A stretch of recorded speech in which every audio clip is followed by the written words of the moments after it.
along the axon. If this was an increment working, it's now to this one. So now this section becomes positive, this one returns to negative, and it's going to continue doing that all the way down the axon. Does everybody see that? The propagation, the movement of that action potential. This is unmyelinated, all right? Got to go from section to section to section.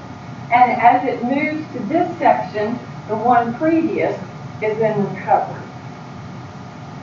Make sense? So, if I look at my peripheral nervous system, one of the things that happens with my peripheral nerve, the one that is exiting the vertebral column, okay, covered in myelin, laid down by a Schwann cell, and in between each wrapping of myelin, I have a node of Ranvier. Everybody with me? This is termed saltatory because it's almost as if the action potential jumps, therefore being saltatory. Because here's what happens. Just like you would think of with a wire running to an electrical outlet, it is wrapped in insulation. This wrapping of the myelin laid down by the Schwann cell on the nerve in my peripheral nervous system. I hope you guys are picking up on everything I'm trying to explain to you. All right? Nerve that exits my vertebral column. Okay? In between each wrapping is my node. At the area of these nodes, there are tons and tons and tons of voltage-gated channels. So, if my action potential gets started, and if I have, I'd be afraid, thousands upon thousands of voltage-gated channels in this node.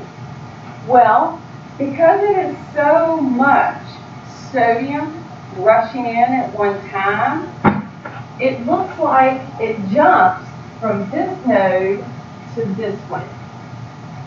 It still is passing along the axon, but this is like a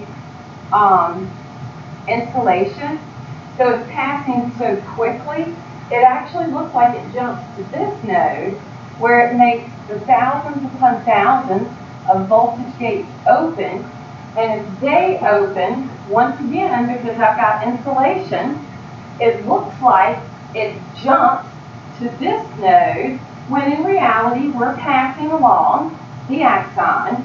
And so when that node, when it gets to this node, this one opens, where I've got thousands upon thousands of voltage gates, this occurs all the way down.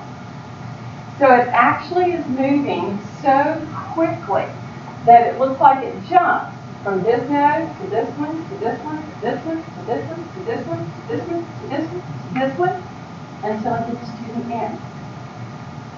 When it's just insulated and it's moving very quickly.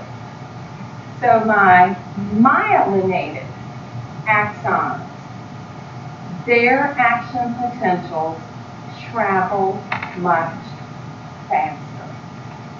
And when I say much faster, oh yeah, a lot faster. And the goal, make it to the terminal end. Make it to the area that I'm going to find my little vesicles of the material that neuron has made. That neuron has worked really hard to make its product. And that product is getting stored at this terminal end. Once I get the action potential, look what takes place. What ion do you see of importance in my presynaptic terminal? What ion do you see of importance for getting that neurotransmitter to be released? Do what? Calcium. Calcium.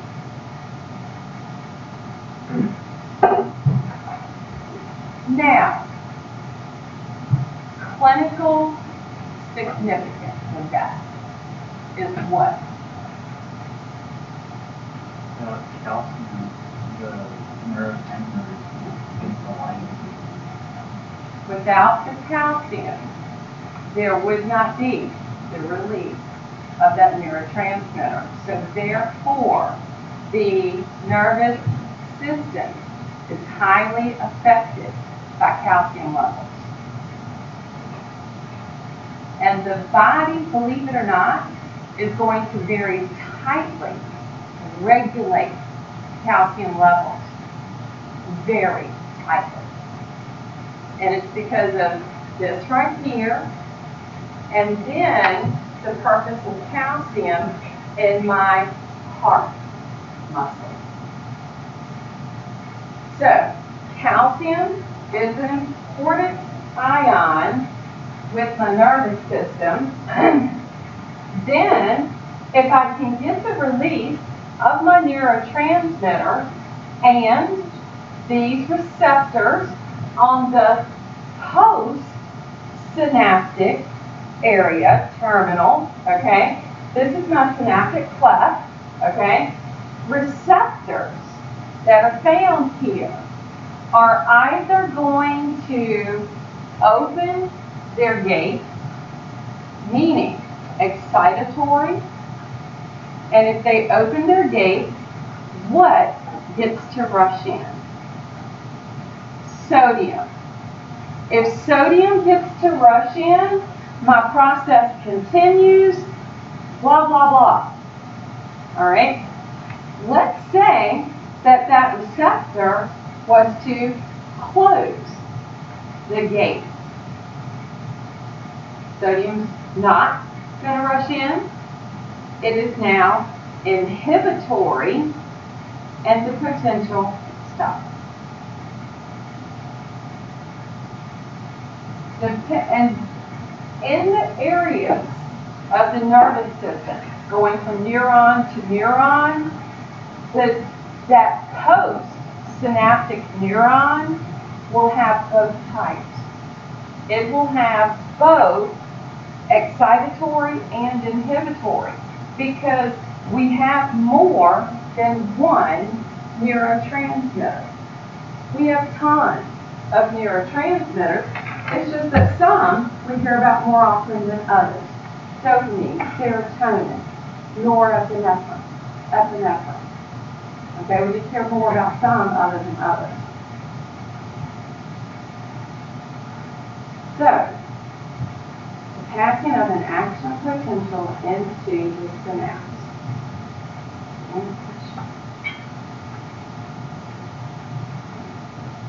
How do you like calcium? What does it do to the It's going to help that movement of the vesicle to the, because what will happen is these vesicles are going to be surrounded in the plasma membrane, and what it'll help do, these vesicles will be able to move, fuse to the plasma membrane, and release their substance. Without the calcium, the action potential is not going to travel, we're not going to have the vesicles move, we're not going to get the release of the neurotransmitter.